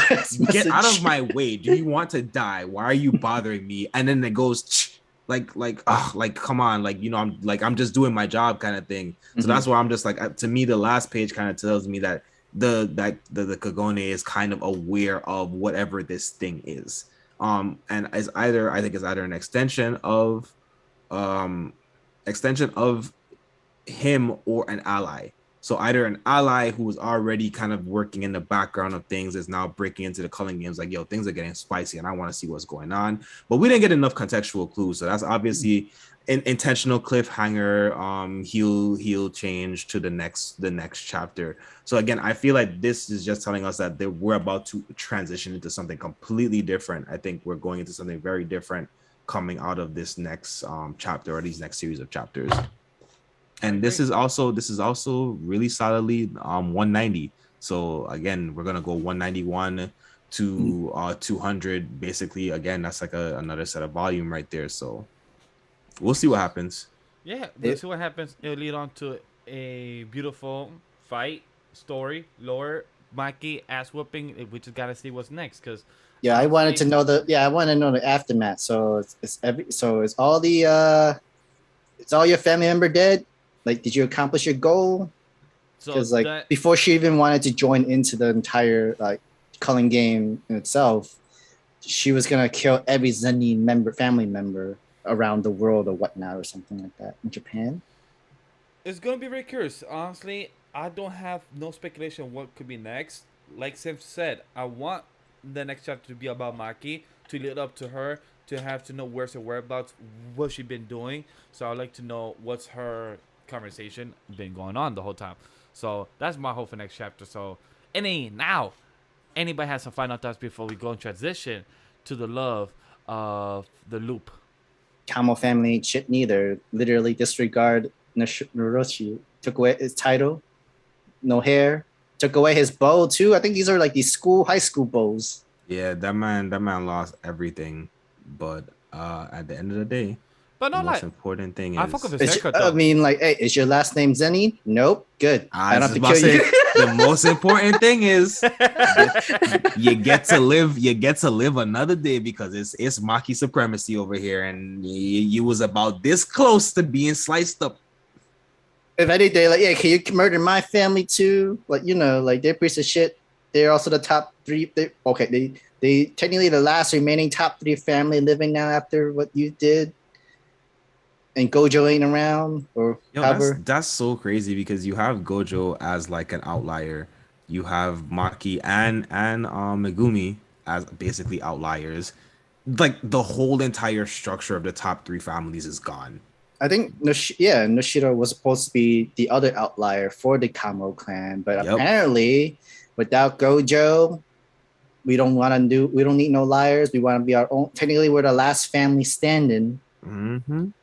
Yeah, it's interesting. And like they don't want no bastard son to take over now. And yet the Zenin family were ready to give it to Megumi. Yeah, it's crazy. Well, for sometimes we gotta transition to and understand to forgive and to define. Cause that's why we get into Undead Unluck chapter 117, 118, and I'm so happy with myself because I have transitioned everything so well today. I feel like I'm on like my nail today. I've been like my best so far, so I'm happy. I've been doing good. So Undead Unluck chapter 117, 118 coverage. Let's go with 117 first. We get the revival of our girl Fuku coming back, but she also breaks down to having the understanding that she has seen everything. Nico, Rip, everyone going for their above and beyond, surpassing the limit for their loved ones to get them back. Kendall, did you feel the emotions for this? Did you see her and her cry for help of how everything has been going? I felt like it was on brand, but 117 may have been the most lacking of the chapters, of the most recent chapters for me. It was just really? it was just an over glorified reunion chapter, and that's all it was for me. The throw in there that, oh, I was able to feel everything, this person is dead, why did it have to be that way? I mean, I guess Ghost just messed up the whole concept of what life and the reality of life and death was. So I guess that they were able to feel everything, but I don't know. I don't like how it bled into this new chapter as well, because it's this feeling of like she's still not prepared to do what needs to get done. But I felt like prior to her getting killed, she was the most prepared. So I don't know. I didn't like that. I didn't like it for me personally. And y'all know I praise Undead Unluck. I still like it. It was still a great chapter, but it wasn't hitting for me. Like I feel like it probably was meant to hit, but it might have just been me. For me, it did hit, but it hit more towards what Ava said. It hit the bits and pieces with Nico and his daughter more. With Fuko, we didn't know she was listening and watching throughout the whole turn of events of what everything's been going on. I did like the cover page for this chapter. It was very nice to see her coming back. Girl's been gone for 6 months, so it was nice to see one of our main MC, because it's her the main lead with Andy, but to see her our main MC come back after 6 months, so it was dope to see. But to see the conversation of how your daughter saying that she cannot fill the hole that when your mom left. There's something real that whenever you lose your loved one, a lot of dads or a lot of moms that cannot move on and they try to fill that hole, but your kids try to fill that hole for you. Like, hey, dad or mom was gone, but I'm still here for you, no matter what. That's a very hard hole to fill in because you're trying to replace it, but you cannot fill it in because that's something that's always gonna be empty. And then to see Nico just feeling responsible and you're feeling the guilt and the blame, that's something tough. And I get it, understand it. So that's the one thing I prefer more about the chapter than Focal. I understand where you're coming from, but as a father and daughter type of scene, it was very beautiful to see that. And then at the end, to see our girl Tatiana come in and shoot and saying, hey, you're the one that should go through the loop still. It's because Fuko feels that overwhelming guilt, seeing that everyone has to go through this trial and tribulation for her to be the one to end and, you know, restart the loop. So that's a lot of pressure. Like, you having everyone put every single goddamn hand on your shoulders to believe that you're going to be against God. Like, that's a lot. So that's why I like more but about this chapter. I get where you're coming from. I don't know where her With the emotional headspace side. was. I don't know where her headspace was. I get that she was in that trapped spirit form, but if she was feeling everything, she should have understood the assignment. True. I feel like Fuku at this point is mature enough to understand that there were sacrifices that were in place, even though you didn't want those sacrifices. Even we know Fuku is very much an empath and feels the feelings of others strongly. But it just, I don't know. So, I mean, that's technically that's how her unluck ability like technically works. I would like because to of have, her empath. So. I would like to have one exactly. more to that. It's because she also just came back to life. So she also didn't have the chance to express her emotions. So when she came back, all those emotions just dive into her. And she was like, yo, Andy, this is what we really have to do. Like, all this, like, she didn't have a chance to talk to him. Because, like you said, girl's a ghost. So girl literally just came back to life to the retrospect. So that's why she just had to express that all that right away to the person that, yo, it just felt like all this really had to happen for us to get and fight God and restart the loop. So, but Sam, what are your thoughts as well? Because I want to hear, what did you think of chapter 117? So 117, I agree with Kendall. It was just over dramatic in the end of Nico's story. Like, oh yeah, I lost this fight, so I'm gonna be an honorable man and tell you all the secrets how to bring back Fuko. And then, yeah, the daughter comes in like, I'm sorry, I couldn't fill up the hole in your heart, Dad. I'm sorry that I'm not mom to replace and that stuff. And usually, we've seen a lot of these stories where, yeah, maybe like usually we say you are enough, that my child is enough to help try to fill up the hole that my wife was not able to, or my partner was not able to, so to speak, Castlevania thing, because usually you have the villain or that story like, oh, I just suddenly realized I do have a child, you left me a gift kind of thing, situation where for Nico it's like, I'm sorry, my daughter, you were not enough. Like it hurts too much, and I couldn't let go of my wife, and I couldn't let go of the love that I have for your mom, and I'm sorry that you weren't enough. Or more like, no, it's not that you weren't enough, you just weren't a perfect fit for me. And that's my problem. It's just that I couldn't adjust and I couldn't change for you to let that happen. And that's tough to hear when you're not enough from your own daughter. I mean, from your own father, saying that like you wasn't enough. But then like he did it in an emotional way where like it really wasn't your fault. It was just me that I couldn't let it go. I couldn't. It wasn't possible for me to do it. It really was not you. You would have been the perfect piece that actually fits me whole. The only problem is that I can't let go of the person who really truly had my heart piece, that literally perfect fit. I just can't. So I will say again, to me, the ending stuff with Nico, like I said in the chat, chef kiss, that monologue, that appreciation, all the people from his past coming back. I was like, yo, you're not about to forget this, right? Like, you know, and I think that if anything, all of it serves to kind of show where Nico is heading, even though Nico is about to die. I think that's important because I think those are feelings that Fuku does have to take. And I think that's why we have to see Fuku express and kind of get caught up. I think it was executed well. I just didn't care for the over dramatization of it all. But I think it was handled really well. And I once again, as I keep pointing out as we transition through people's story, it's another interpretation of the power and the depths that love can have. And we see that from now a darker perspective on how love can hinder and cripple you from even being able to love on other people that you should be loving on.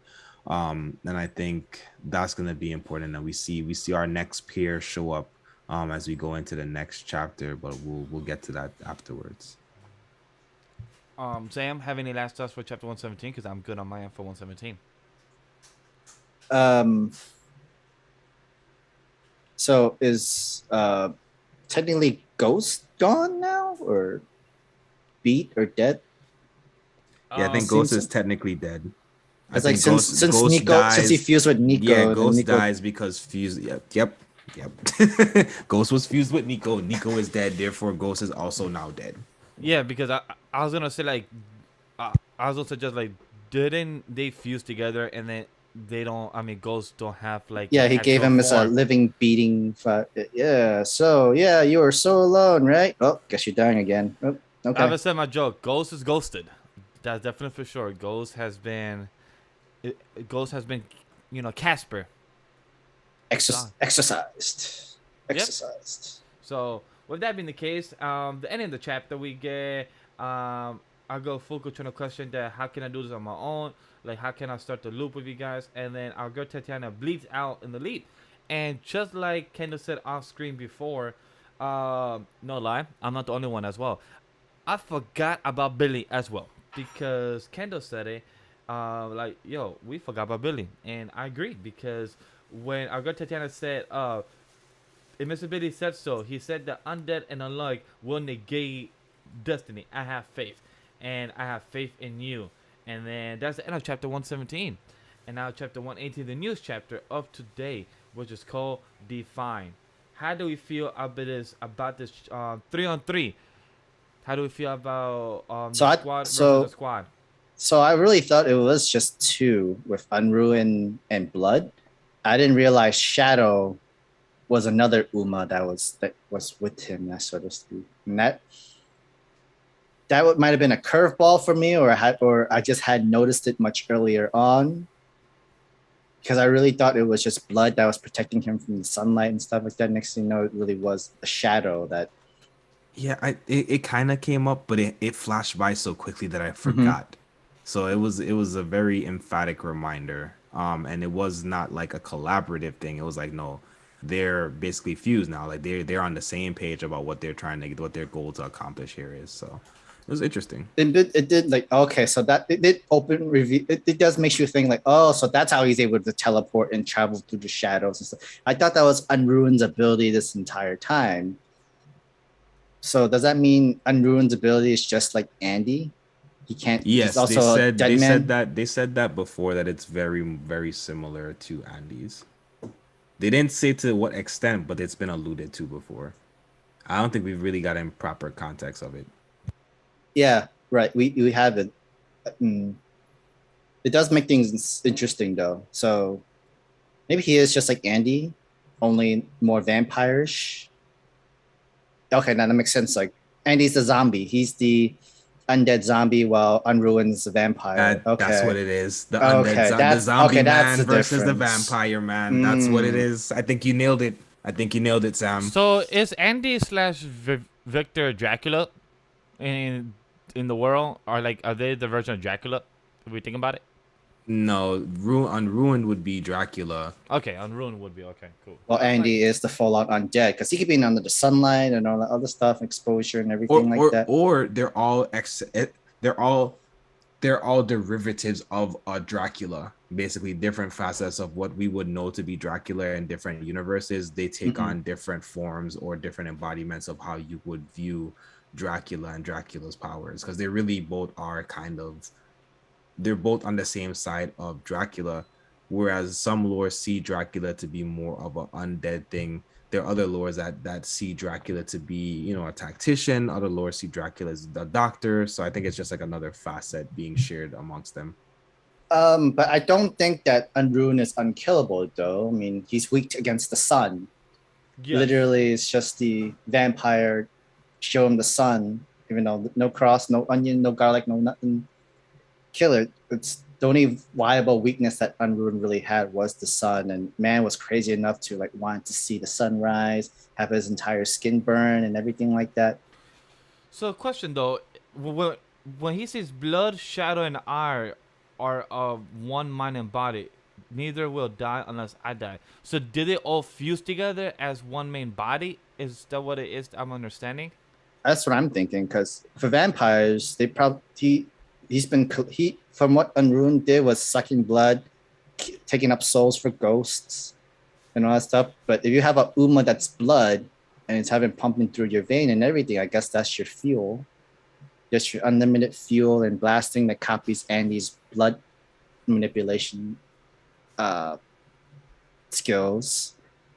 When it comes to Shadow, it's like more of the claws, teleportation. So he's Gore the God Butcher. You know, Shadow coming out with the Shadow creature. I know what you're doing. I guess without the sword. Yeah, with that. Well, does he have a sword? No sword. No. Just Andy. just the voices and twisted mind in his own head. Huh. All right. So how do we feel about Tatiana and then Billy confrontation at the end? You mean the reunited? Yes, the reuniting. Not confrontation. It's more of the reunion. The reunion. That's what I meant. Thank you, Sam. But how do we feel about the reunion? Kendall, how did you feel? Because you're the one that brought it up to us off screen before we went live. About Billy being like, oh shit, we all forgot about Billy. How did you feel about that? Yeah, as Alves said in the chat, now it's 4-on-3. Now it's 4-on-3. Yeah, I feel like things got at a really rapid pace at a certain point, and I feel like because of that, I just forgot about Billy and his crew altogether, and it's been so focused around Andy and everything with Fuko that like the pace of things, just so much change kept happening that I really just did not think about Billy. I didn't think, like, in my head I knew like he was a puzzle on the board, but his name hadn't been brought up specifically in anything. You haven't seen him in so many chapters, and then he just comes in and it's just like, oh yeah, there was another couple, basically another pairing of love that is present. And I was like, man, because I really was like, damn, we really about to, she didn't even get to do anything, we really about to lose her here in this moment. And Billy steps in. They're probably still gonna die, but Billy steps in and it's just like, nah, I got your back. Like, I know, whatever. But this is the world we talking about. This is the time where I'm gonna have to be my true self, because we know that Billy's kind of had to put on the load of things basically to try and push forward the betterment of what he felt was what needed to happen for the world to get somewhere.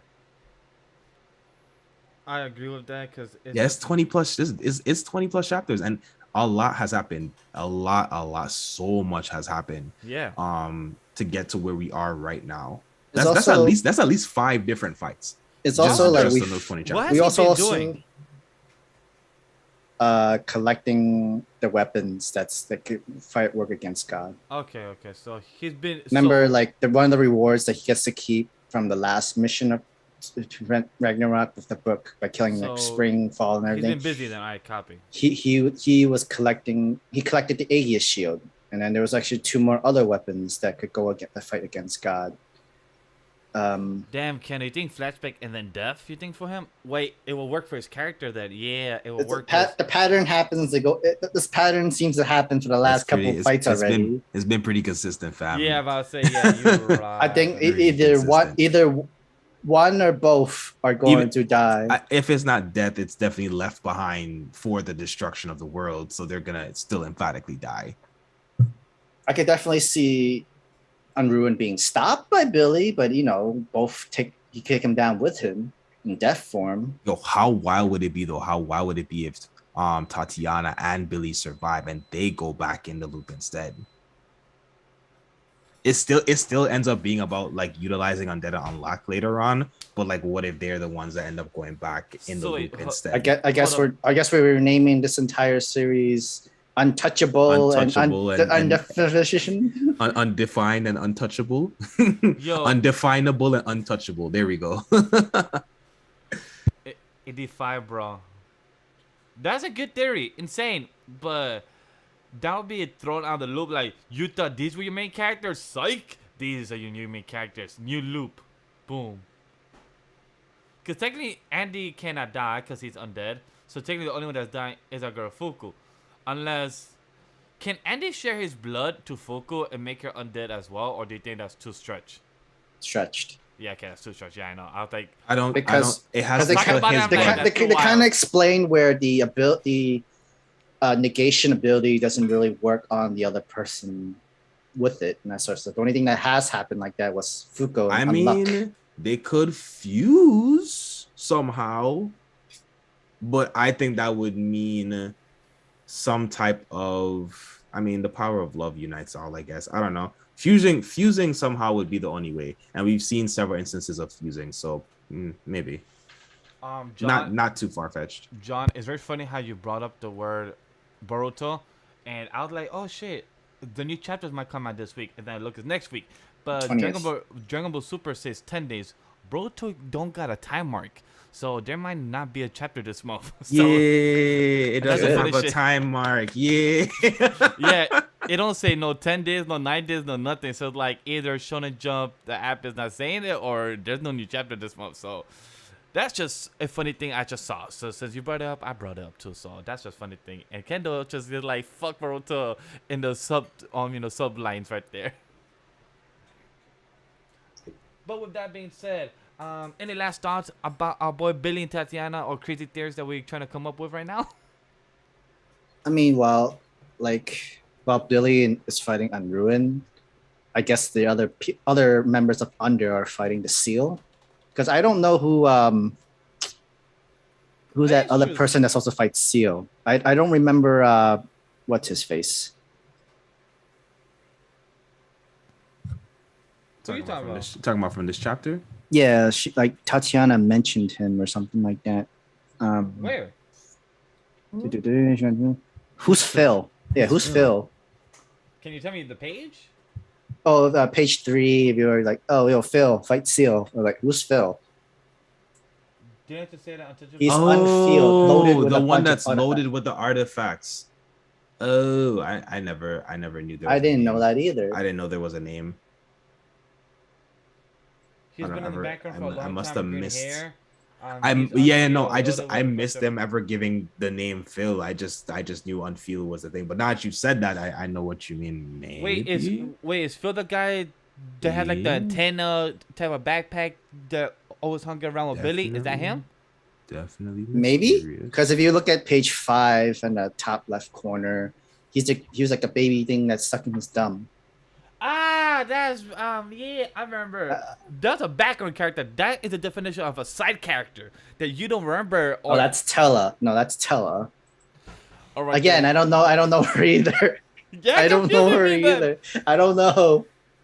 Yeah, confused me because I forgot about Tella then. Shit, I forgot about Tella then. I guess there's some characters that are not that important that are kind of forget about that. I mean, like, if you would just show me a picture, maybe, but I don't think I've seen Phil, no? Which is why I'm curious to learn about Phil's body and background. Like, so I do remember about the baby type of doll, type of Tella. I just totally forgot about. I do remember Phil talking about Phil. I feel like Phil is the character that I'm remembering that has the backpack that used to hang around with Billy and everything, and has antenna. I feel like he was the tech whiz, and maybe. So if I'm wrong, Alvis, let me know. But other than that being the case, any last thoughts about Undead Unluck before we transition to our favorite chapter of the week? I don't think there was there's nobody else that's up to opponent in this sort of speak. I think it's just gonna be Billy, Andy, Fuko, Tatiana versus Unruined Blood Shadow.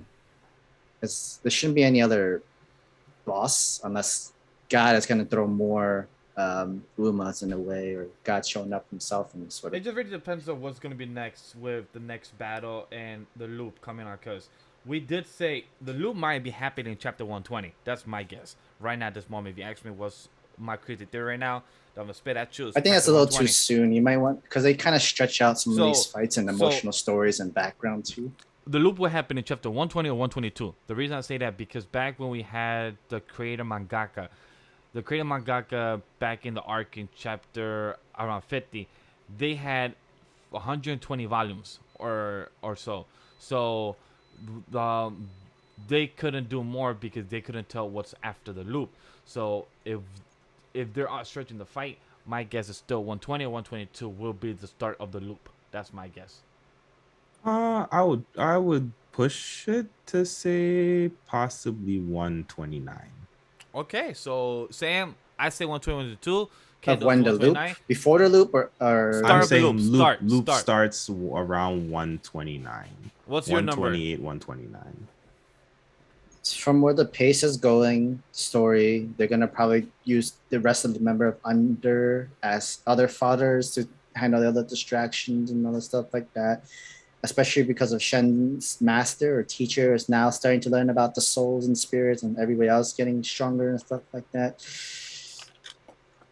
But that'll be quick. I feel like you're leading to like 127, 126 is what I feel like you're leading into. I say a little more. I'm gonna say 130.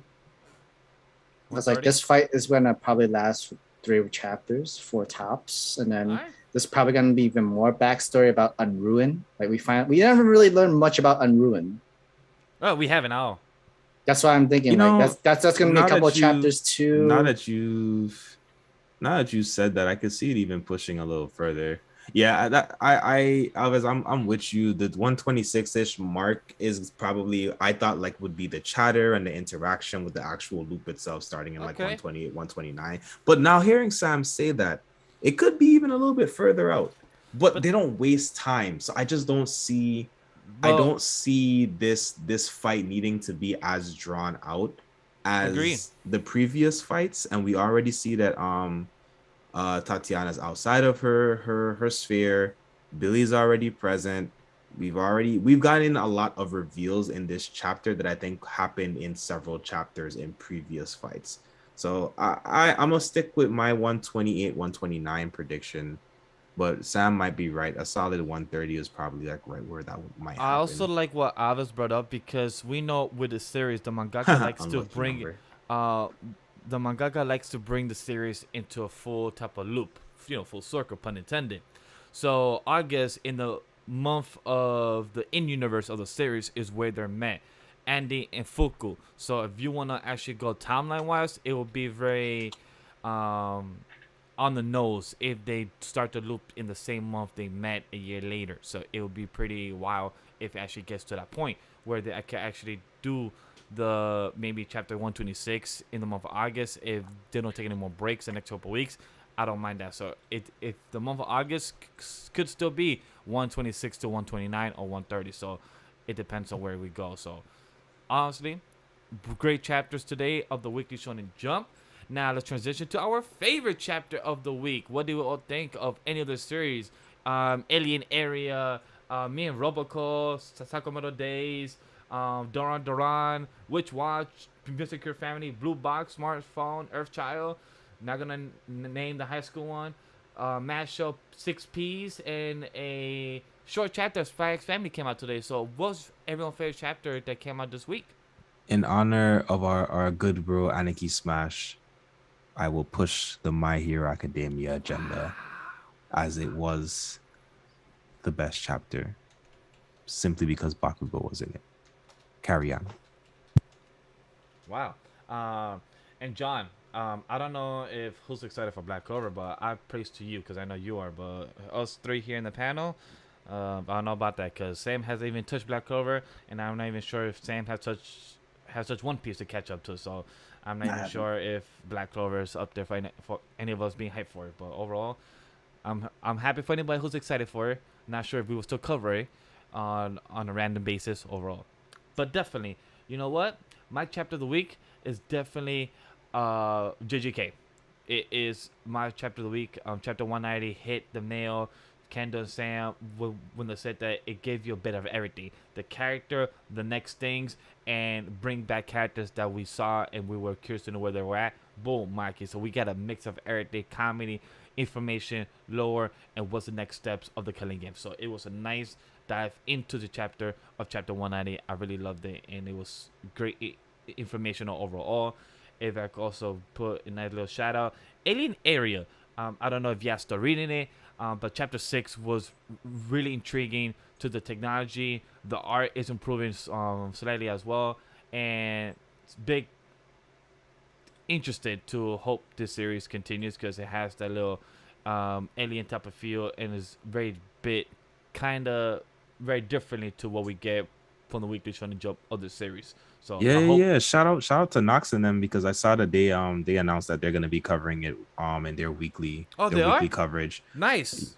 Yeah, so if that tells you nothing, for those who are wondering if they should pick it up, I think that's a good premise to pick it up. Hopefully they don't have that little curse on them, because Ayashima, they covered that and then boom, Axe. So hopefully, I mean, we all as fans of like manga in general, we see the potential for certain series, but the potential doesn't always match the algorithm and people's taste. If it was just, we are basically critics at this point. So we're looking at something different than what the casual. We're the Rotten Tomatoes of the manga universe at this point. We're being a lot more hypercritical and a lot more invested in certain aspects of the mangas that the casual reader is not caring about at all. Agree. Sam, what's your chapter of the week? What did you think? Because you did not get your One Punch Man, so I know that ain't your chapter of the week. So what's yours? I mean, that would have been my top chapter, because from what I've seen. Oh yeah, the leaks are out. Yeah. I didn't get to read the leaks neither, and holy shit, serious Saitama. But those fission punches were something nasty, bro. Those serious, the serious series is serious. And then since there was no One Punch Man, Kaiju number 8, that lore was really good. I agree. That lore information was needed for Kaiju number 8, especially with the transitioning from Kafka's friend who's holding number 6, transitioning back to Kafka, and the whole training series, the whole discovery thing, learning about the past, and a good chance of a predecessor Kaiju number 8 / human. I would like to know what happened to the human. Did he die, go full Kaiju elimination kind of thing? But what if he's number 9? Ooh, spicy take, Sam. Oh, a nice spicy one there going there, Sam. Before we end the show, he hit mic drop. What if he's number 9? Mic drop. That'd be interesting for sure. So, any last thoughts, Sam, before I say something else? That's really it. Sakamoto Days actually had a really good fight chapter 2, and it's not because of Sakamoto doing the fighting himself, but his best friend, part of the assassin crew, has also been fighting. A lot of good art in that. A lot of good action art within Sakamoto Days chapters recently. It's been very good. Yes. So those are two things I was gonna bring up. Alvis, one thing, as a reminder again, Shonen Jump chapters will be coming on next Monday. But as for those who know, most of us work on the Monday morning afternoon. We have day jobs, so most likely we'll be doing the show that Monday night. We cannot wait. Is this next week we're talking about? Yeah, next Monday. Damn, never mind. We still got another week, right? For is Chainsaw Man this week or next week? I was gonna give the other this week, this Tuesday. Oh, let's just like combine the episodes. So can we do that? We gonna talk about it off screen. Yeah. So, if anything, guys, next Monday instead we'll be doing it Tuesday night and do Chainsaw Man. But for this week, I'm gonna see if the team can at least do a Tuesday night review of Chainsaw Man. Whoever has read it. So, like Kendall just got excited about, Chainsaw Man Part 2 returns on Jump Plus on this Tuesday. For those that are excited, the leaks are out already. So if you can go check and read the unofficial, go ahead. But if you want to be patient and wait, the official chapter comes out this Tuesday morning, afternoon. I'm not sure if they have a time slot yet ready for it, but definitely the Chainsaw Man Part 2 chapters out will be coming this Tuesday. I think that's the 12th, I believe. The 12th? Yes, the 12th of Tuesday of July. The third thing, if you've been enjoying the series Review Dragon, is taking a week break, so it will not be coming back next week. It'll be coming back issue 34. So for health issues for the mangaka, so send best wishes and everything. If you've been enjoying the series, I've been reading it, I've been having fun with it, but sadly it's taking a week break. People need to remember these type of jobs take a toll on you, on the mental and your health state. So please take your lifestyle very seriously and take care of your human body. Other than that, at the same time as One Piece and Black Clover. Appropriate. Yeah, look at that. Three series coming back in the same week, so it just works out. Two series I care about. Black Clover, let's see what's all about for the last saga, last arc. So, yes, John, especially for a new mangaka doing Read Dragon, and you're taking a week break already this early on. So we just gotta hope for the best, and also. Hey, now to be fair, Kaiju came out the gates being every 3 weeks. So to be fair, doing finally taking a break, I think it's worth it. I think it's worth it. And since this kind of works to say, because we're gonna also give our condolence for on this Wednesday. We're gonna briefly talk about it, but since this is a Shonen Jump type of podcast, rest in peace to the creator of Yu-Gi-Oh. He passed away this past week. I have 3 mats from Sam that I got gift from Yu-Gi-Oh, and it's rest in peace for the series. I have Yami right here. So for those that know that if you grew up with Yu-Gi-Oh and Pokemon, rest in peace to the creator of Yu-Gi-Oh. I do not know the name on top of my head, so my apologies, but I do not want to try and butcher it either. So I just want to say rest in peace to the creator of Yu-Gi-Oh. He died at such a young age. That's a beautiful look 60. at that. Yeah, I was gonna say 6 years old, young age. But hey, when you work in this industry, it's very tough. So rest in peace to the creator of Yu-Gi-Oh, and hopefully you guys continue enjoying the series and the spin-offs that it continue to evolve. No matter how much I say the series in the beginning are slow, but like Kendall have explained to me, that's the reason, because they're building up the lore of each of the new seasons that always come out. So go check them out. Go right down below. Hit us up. Which is your favorite spin-off? The main series, 5Ds, GX, Zexo, and I'm not going to try to name the other ones because those are all the ones I remember on top of my head, guys. So other than that, hope you guys enjoy a great podcast of Shonen Ronin, episode 48. We cover all the weekly Shonen Jump issues of 32, and last week MHA and Kaiju no.8. And hope to see you this Tuesday, maybe on a Chainsaw Man review, and the anime podcast this Wednesday. We see you guys on the next one. Subscribe to the channel. Sukuna's the most petty.